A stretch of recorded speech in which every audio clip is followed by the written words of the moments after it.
Saludos a todos. Veamos cómo es descubierta las mentiras romanas y cómo contradicen sus doctrinas. El catecismo y la Biblia. Todo el catolicismo romano es una mezcla de doctrinas paganas. La primera que quiero hacerles ¿es verdad lo que dicen de que ir al Vaticano es peor que ir a Las Vegas? Que hay mucha obscenidad por doquier, donde quiera que hay catedrales, que hay imágenes afuera de como de gárgolas fornicando y de cosas así. No sé si es verdad, yo he visto videos que salen ahí, dicen, miren, aquí en esta parroquia católica, miren cómo está todo, hay imágenes afuera fornicando, y luego eso es un pene, miren, ahí se ve, y todas esas imágenes. ¿Podemos contestar, Israel? Sí, adelante.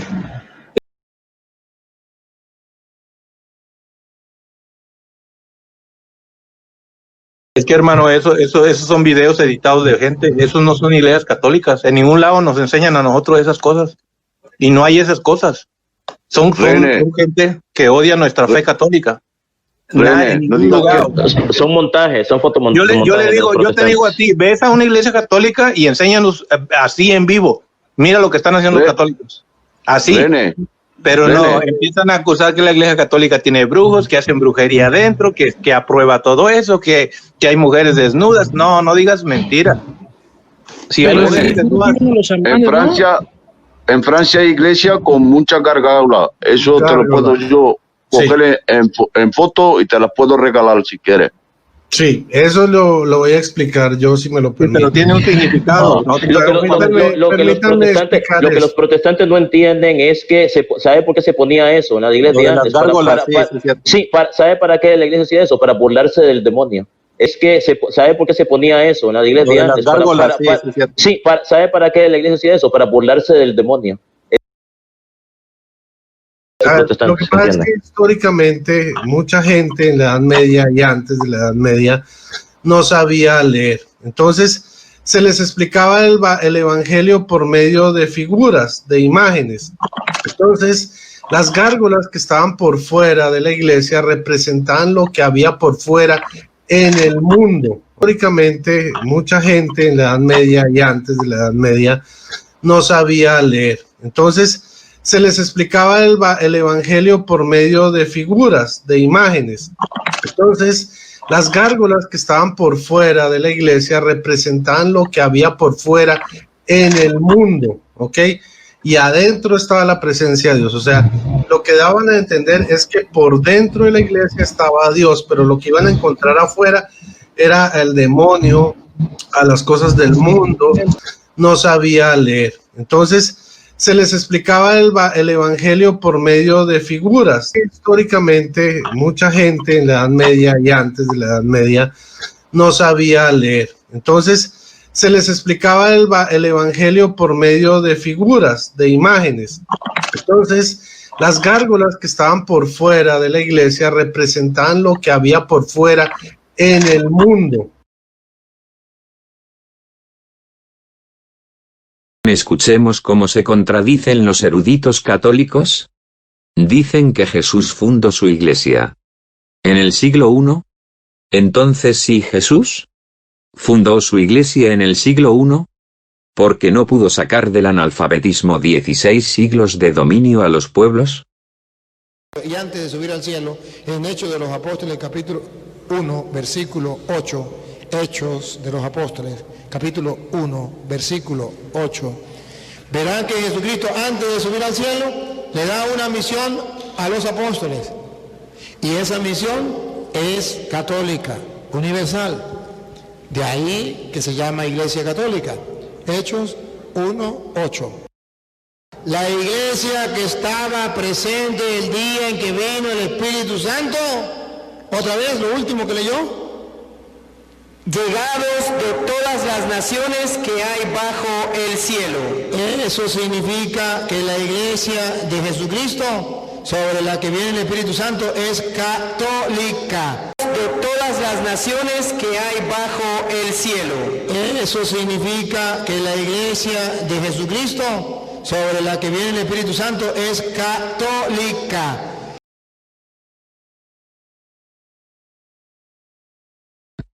Mentira número 1.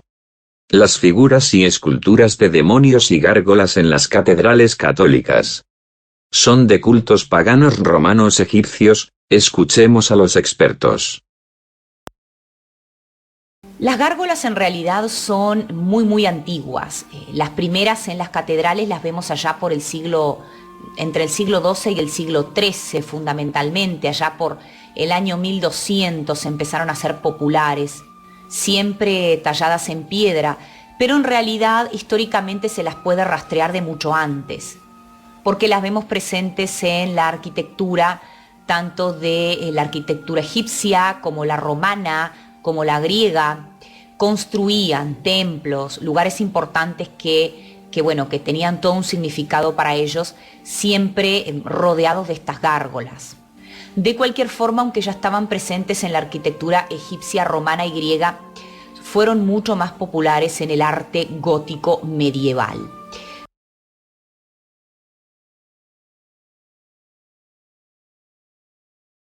Sigamos escuchando de expertos. ¿Las catedrales católicas con gárgolas son del siglo XII-XIII, siglo XIX? De dominio romano católico. Increíble que hubiera analfabetismo de sus fieles.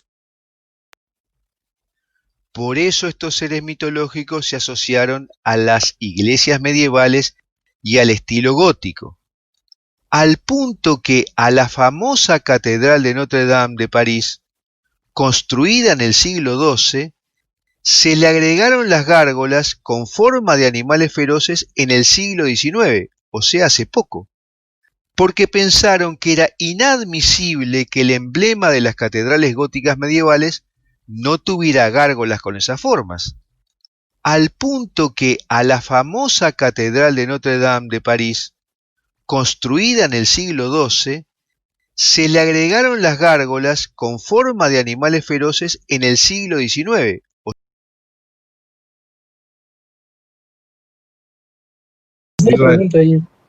Entonces, por ejemplo, de hecho, en muchas iglesias de parroquias de aquí de la colonia en América, uno encuentra que por el lado del púlpito, pues por ese lado, había muchas imágenes de ángeles, el cielo, de Dios, el infierno. Entonces el sacerdote iba explicando con esas imágenes el evangelio, ¿sí? Lo utilizaba como un recurso didáctico para que la gente que no sabía leer pudiera comprender lo que se explicaba en los evangelios y en lo que se leía en las lecturas bíblicas del día. O sea, se utilizó la imagen como recurso pedagógico, porque recordemos que en la Edad Media la única institución que tenía escuelas, que hizo universidades, ¿sí?, que desarrolló el arte, que desarrolló la música, antes del antes que me olvide la idea, entonces, precisamente la iglesia fue la gran pedagoga de la Edad Media. Aparecieron por primera vez en Oriente Próximo, en las pinturas y esculturas de los antiguos babilonios, asirios y persas. También aparecieron en las leyendas de la antigua Grecia, donde estaban consagrados al dios Apolo, tirando de su carro en el viaje diario que emprendía de Oriente a Occidente y como guardianes de su tesoro. Por su parte, los romanos los asociaban con Némesis, la diosa de la venganza. Durante la Edad Media la leyenda cambió y se convirtieron en los habitantes de unos codiciados montes al norte de la India, que tenían grandes reservas de oro y que estos vigilaban con celo para proteger los nidos de sus crías. También eran un recurso habitual en la decoración de las iglesias góticas, convertidos en gárgolas, y en los escudos heráldicos como emblema de las familias, representando la fuerza, el valor y la vigilancia. También eran un recurso habitual en la decoración de las iglesias góticas, convertidos en gárgolas, y en los escudos heráldicos como emblema de las familias, representando la fuerza, el valor y la vigilancia. Sigamos escuchando de expertos. Durante los siglos medievales, la Iglesia desempeñó un papel central en la vida de unos hombres que tenían puesta su esperanza en la vida del mundo futuro, aspecto en torno al cual ordenaban su existencia. Hacia el siglo IX, y pese a algunas resistencias residuales, la fe cristiana se había extendido por la práctica totalidad del espacio central europeo. Su adaptación a la sociedad feudal sería muy exitosa. En la región central y meridional del continente, la Iglesia poseía la tercera parte de la propiedad territorial y tenía derecho al diezmo, un tributo sobre la 10ª parte de las cosechas. Mediada la Edad Media, los europeos se consideraban parte de una entidad más amplia, la cristiandad, bajo el imperio del Papa y el emperador. Cristiandad, bajo el imperio del Papa y el emperador. Bueno, situemos las cosas en su justa perspectiva histórica. La Iglesia, durante los siglos medievales, es la única gran institución en un momento en el cual todavía no se han formado las monarquías. Hay una lucha de fondo entre la monarquía y la nobleza. Todavía no se han formado las monarquías y, por tanto, la Iglesia es la única gran institución. Socialmente, la Iglesia lo es todo. Es la institución respetada por todos, la institución con prestigio moral que se mantuvo toda la Edad Media, a pesar de los altibajos, incluso de algunos obispos o papa, a veces poco ejemplares. Es muy visible ese papel de la Iglesia, sobre todo en los primeros tiempos del tránsito del mundo romano al mundo medieval. Cuando la autoridad romana se deshace, el Imperio Romano está disolviendo, llegan los germanos y las autoridades romanas huyen de sus puestos y las ciudades quedan abandonadas y son los obispos los únicos que se encargan de lo más habitual, desde el apituyamiento de la ciudad, la defensa, negociar con los germanos. Figuras como San Agustín defendiendo Hipona, el Papa Gregorio Magno defendiendo Roma respetada. Y además con una trascendencia en todos los aspectos de la vida, porque se ha hablado de la economía, se ha hablado de los monasterios como células de actividad económica, pero pensemos en el arte, la cultura, incluso la organización del hábitat. Por ejemplo, Irlanda, una isla que no hubo presencia romana, con una organización tribal, y fueron los monasterios los que dieron realmente un entramado a la población, los que agruparon a la población dando una cohesión a una población totalmente... De un periodo de 1000 años, grosso modo, no podemos olvidarlo. Quiero decir que ha pasado la mitad de tiempo desde el final de la Edad Media hasta hoy día que lo que duró la Edad Media. Por tanto, lógicamente es un periodo de tiempo extensísimo, pero una gran parte del deterioro que sufre la Iglesia durante estos siglos, y concretamente los siglos centrales, tiene que ver con la intromisión del poder civil en la Iglesia. Es, en definitiva, la querella de las investiduras, ¿no? Sí, es un problema que arranca desde la cristianización del Imperio Romano. Cuando los emperadores se convierten al cristianismo, el éxito es impresionante y los beneficios para la Iglesia son magníficos, empezando por algo tan trascendente como la cristianización de las leyes. Quizás no somos conscientes de lo que supone de cara a la esclavitud, al papel de la mujer, el respeto a la familia, a los niños. Pero bueno, tuvo su parte negativa.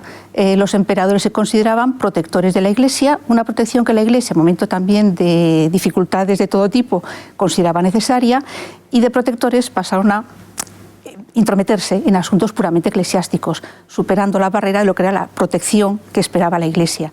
Es un problema que se plantea desde el principio y vemos ya en la literatura del siglo IV, San Agustín lo aborda, el Papa San Gelasio, intentando separar con claridad los dos ámbitos de poder, las dos espadas que dice San Gelasio, de los eclesiásticos.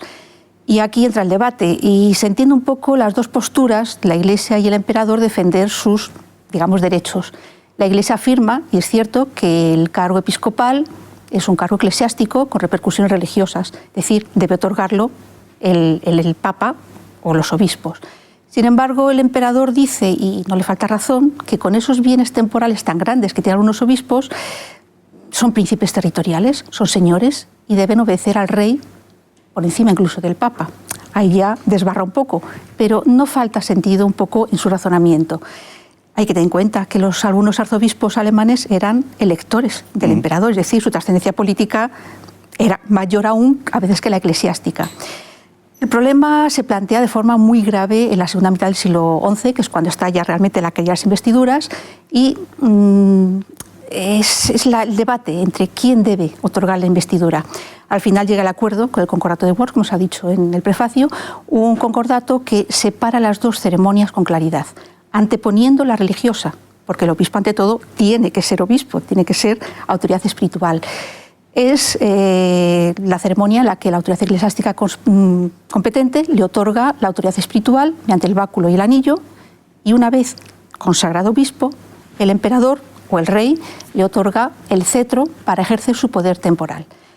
La separación de funciones está muy clara, jurídicamente, en el papel, pero bueno, la separación luego en la vida práctica no fue tan fácil, las intromisiones se siguieron produciendo, pero por lo menos había ya un punto de partida separando y tratando de reconocer la dignidad episcopal en el ámbito puramente eclesiástico.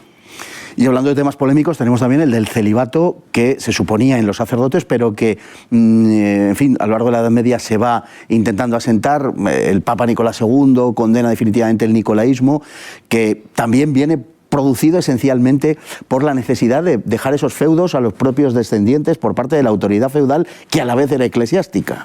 Vemos una vez más la relación con las investiduras, con la investidura laica. También porque tenemos que pensar que algunos de esos obispos realmente eran nobles y se sentían nobles antes que obispos. Su interés era más el de su familia nobiliaria que el de la Iglesia. Y si habían entrado en la vida eclesiástica sin una verdadera vocación, pues vamos a pensar que se les pudiese pedir ser un ejemplo de moralidad. También porque tenemos que pensar que algunos de esos obispos realmente eran nobles y se sentían nobles antes que obispos. Su interés era más el de su familia nobiliaria que el de la Iglesia. Y si habían entrado en la vida eclesiástica sin una verdadera vocación, pues vamos a pensar que se les pudiese pedir ser un ejemplo de moralidad. Es un problema presente realmente en todos los ámbitos del clero. Es más llamativo quizás en el alto clero, pero también se daba en el bajo clero.